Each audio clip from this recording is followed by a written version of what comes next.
आज करवा चौथ का व्रत भी है, पर्व भी है।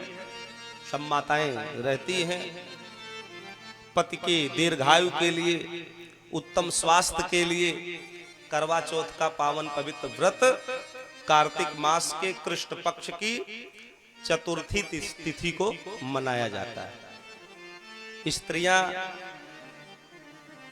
निर्जल रहती हैं, जल भी नहीं पीती, और शाम के समय जब चंद्रमा को देखती हैं, अर्घ देती हैं, और उसके बाद में फिर पति का मुख देख करके फिर व्रत को समाप्त करती है, विश्राम करती है। ये व्रत हमारे शास्त्रों ने इसकी बड़ी सुंदर महिमा बताई है। ये व्रत क्यों मनाया जाता है, इस व्रत के पीछे की क्या कथा है।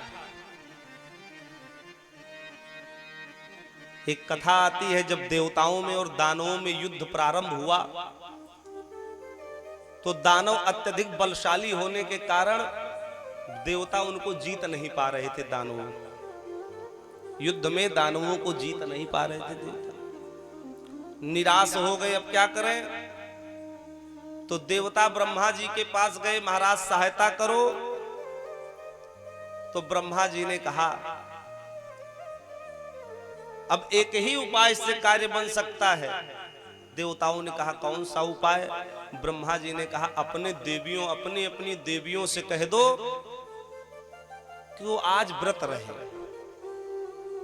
बिना कुछ खाए बिना जल पिए, और तुम सब युद्ध लड़ो, और तुम्हारे दीर्घायु के लिए, विजय के लिए, युद्ध में विजय प्राप्त करने के लिए सब व्रत रहे, और देखो ये इस युद्ध को तुम जीत जाओगे। तो देवताओं ने कहा ठीक है, अपने अपने देवियों को बताया, वो सब व्रत शुरू कर दिया। इधर युद्ध हुआ और युद्ध में देवता विजयी हो गए। शाम के समय जब आए तो देवियों से कहा हम सब युद्ध जीत गए, अब तुम सब अपने अपने व्रत को खोलो। तो उन देवियों ने देवताओं के मुख को देखा। उस समय आकाश में चंद्रमा सुशोभित थे, विराजमान थे, और उन चंद्रमा के सम्मुख पति के स्वरूप को देख करके उन देवियों ने फिर व्रत को जो है खोल दिया, जल पिया, मिष्ठान आदि खाए।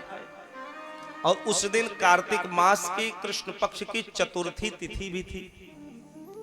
तभी से ये व्रत, करवा चौथ का व्रत मनाया जाने लगा।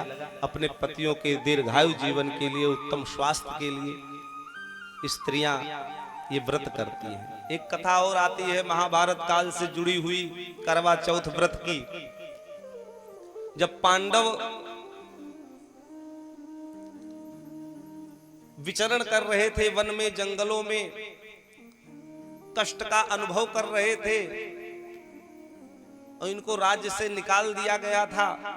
उस समय भगवान श्री कृष्ण ने द्रौपदी से कहा था कि तुम इस व्रत को करो, अपने पतियों के उत्तम जीवन के लिए, सुखमय जीवन के लिए, तो निश्चित उनको आनंद की अनुभूति होगी और विजय को प्राप्त करेंगे, महाभारत जैसे युद्ध को भी विजय प्राप्त कर लेंगे। तो द्रौपदी ने व्रत किया, और व्रत के प्रभाव से पांचों पांडव विजयी हुए। उनको पुनः राज्यपाठ आदि प्राप्त भी हुआ। तभी से ये करवा चौथ का व्रत मनाया जाने लगा। एक कथा करवा चौथ के विषय में और आती है। एक स्त्री थी, उसका नाम था करवा। बड़ी पति पारायण थी, पति की सेवा करने वाली थी, पति की आज्ञा मान करके उनके चरण शरण में रहती थी। और एक दिन उसका पति सरोवर में जल पीने गया तो एक मगरमच्छ ने उसके चरण पकड़ लिए, चिल्लाया। पति थोड़ा वृद्ध था, चिल्लाया। पत्नी दौड़ी दौड़ी आई। उसके पातिव्रत धर्म में इतनी शक्ति थी इतनी सामर्थ्य थी कि अपने साड़ी का जो धागा होता है, उस जो पतला धागा होता है, उसी साड़ी के पतले धागे को निकाल करके मगरमच्छ को बांध दिया और बांध करके यमराज की यमपुरी पहुंच गई और यमराज से कहा कि मेरे पति के प्राणों की रक्षा करिए और इस मगरमच्छ को नरक में स्थान दीजिए, इसका प्राणांत हो जाए, क्योंकि मेरे पास इतनी शक्ति नहीं है कि मैं इसको मार सकूं। इसलिए इस मगरमच्छ को आप मार दीजिए। तो यमराज विचार करने लगे क्या करें। यमराज ने कहा अभी इस मगरमच्छ की आयु शेष बची हुई है, हम कैसे इसको मार दें। तो उस करवा ने कहा कि अगर आप उसको नहीं मारोगे तो हम आपको जला करके भस्म कर देंगे। यमराज डर गए, उसके पातिव्रत धर्म में इतनी शक्ति थी। यमराज स्वयं डर गए और डर करके विचार विमर्श करने लगे क्या करें। चित्रगुप्त भी यमराज के पास उपस्थित थे। तब उन्होंने कहा कि देवी, हम तुम्हारे इस पातिव्रत धर्म से बड़े प्रसन्न हैं, बड़े आनंदित हैं और हम तुम्हारे पति को अभय वरदान देते हैं और इस मगरमच्छ को यमपुरी में हम पहुंचा देते हैं। तो यमपुरी में पहुंचा दिया, उसके पति के प्राणों की रक्षा हो गई।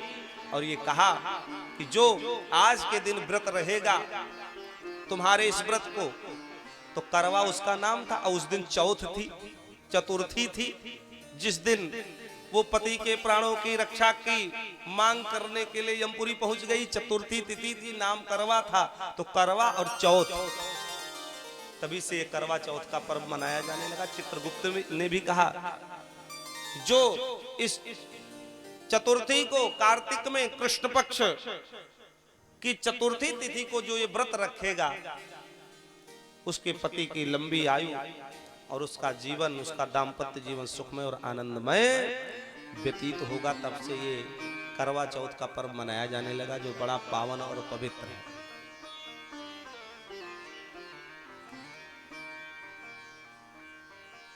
तो इस प्रकार से जो स्त्रियां हैं, जो महिलाएं हैं, माताएं हैं, वो सब दिन भर व्रत रखती हैं और सायंकालीन चंद्रमा को अर्घ दे करके और पति की लंबी आयु करती हुई व्रत को विश्राम करती हैं। लेकिन अब तो स्थिति बदल गई धीरे धीरे। स्वामी विवेकानंद विदेश गए तो वहां टहल करके देख रहे थे, घूम रहे थे, तो वहां के दाम्पत्य जीवन को देखा, पति पत्नी के प्रेम को देखा, तो बड़े आश्चर्यचकित हो गए।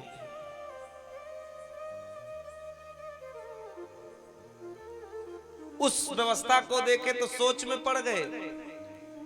इतने तलाक, आपस में कलह, और कौन सी स्त्री या कौन सा पति किसको छोड़ के किसकी शरण में चला जाए, किससे विवाह कर ले, कोई मान मर्यादा नहीं। पातिव्रत धर्म की धज्जियां उड़ते हुए जब विदेशों में देखा तो स्वामी जी बड़े दुखी हुए कि इससे अच्छी तो हमारे भारत की वो पूजनीय माताएं हैं जो पति पारायण होकर के पूरा जीवन समर्पित रहती हैं। और आ रहे थे पैदल चलते हुए मार्ग से, तो एक शमशान घाट पे देखे कि एक स्त्री पंखा झल रही थी उसी समाधि के पास।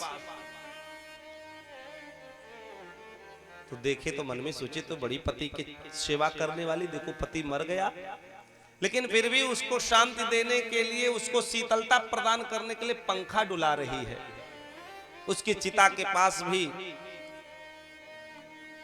उसकी समाधि के पास भी।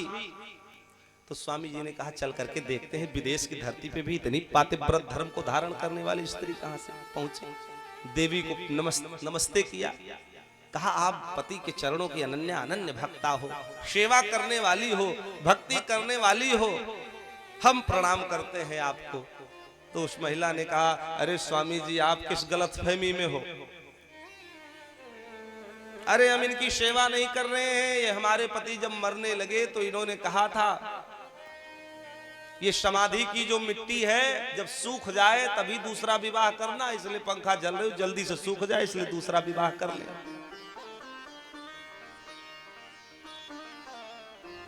तो ये स्थिति हो गई। तो ये बड़ा पावन और पवित्र ये करवा चौथ का पर्व है, त्योहार है, जो भावनाओं से जुड़ा हुआ है, जो श्रद्धा और भक्ति से जुड़ा हुआ है, समर्पण से जुड़ा हुआ है। इसलिए प्रिया च भार्या प्रिय वाद निश्चय, स्त्री हो और मृदु भाषणी हो, मृदु बोलने वाली हो। महाराष्ट्र के एक संत हुए, संत तुकाराम, वैष्णव संप्रदाय के महान संत हुए, बड़े सीधे थे, भगवान का भजन करते थे। एक दिन पत्नी ने कह दिया जाओ और जा करके जंगल से जा करके खेत से गन्ना ले आओ। तो सुबह निकल गए गन्ना लाने के लिए, खेत में गए, एक बोझ बनाया गन्ने का, काटे छीले, गेंद अलग कर दिया, पाती अलग कर दी, गन्ने को एक बोझ बना करके सिर पे लादे और लेके आ रहे थे। तो रास्ते में गांव पड़ता था, छोटे छोटे बच्चे मिल गए, बाबा जी एक गन्ना हमको दे दो, दादाजी एक गन्ना हमको दे दो। तो बेचारे, संत हृदय नवनीत समाना, संत का हृदय तो मक्खन के समान होता है, द्रवीभूत हो गए, एक एक गन्ना बांटते हुए आ रहे। सुबह गए, शाम हो गई, पत्नी ने सोचा अभी आए नहीं, कहाँ चले गए। छत पे गई, ऊपर से देखा तो श्रीमान जी गन्ना बांटते हुए आ रहे थे और सारा गन्ना बांट दिए, केवल एक गन्ना बचा था। बड़ी क्रोधित हुई, सुबह गए शाम को आ रहे हैं। नीचे आई, इतने में दरवाजे पे पहुंच गई, न आप देखा न ताप देखा, न कुछ सोचा न विचारा, क्रोध में आंखें लाल लाल हो गई, गन्ना छोड़ा हाथ से, एक गन्ना मारा पीठ पे तुकाराम की। एक गन्ना मारा तो गन्ने के 2 खंड हो गए और तुकाराम जी हंसने लगे। तो पत्नी ने कहा हमने आपको गन्ने से मारा और आप हंस रहे हो। तो उन्होंने कहा क्या करें, हम तो बड़े चिंतित थे, गन्ना एक है और चूसने वाले 2 हैं, अब इसका 2 भाग कैसे हो। तो सो तुमने कर दिया, एक तुम चूसो एक हम लेते हैं, हम इसको चूते हैं। तो कभी कभी ऐसी भी जीवन में स्थिति आ जाती है, संत बनो न बनो, लेकिन अगर अवसर मिले तो गृहस्थ में संत बनने का अभिनय तो कर ही लेना चाहिए।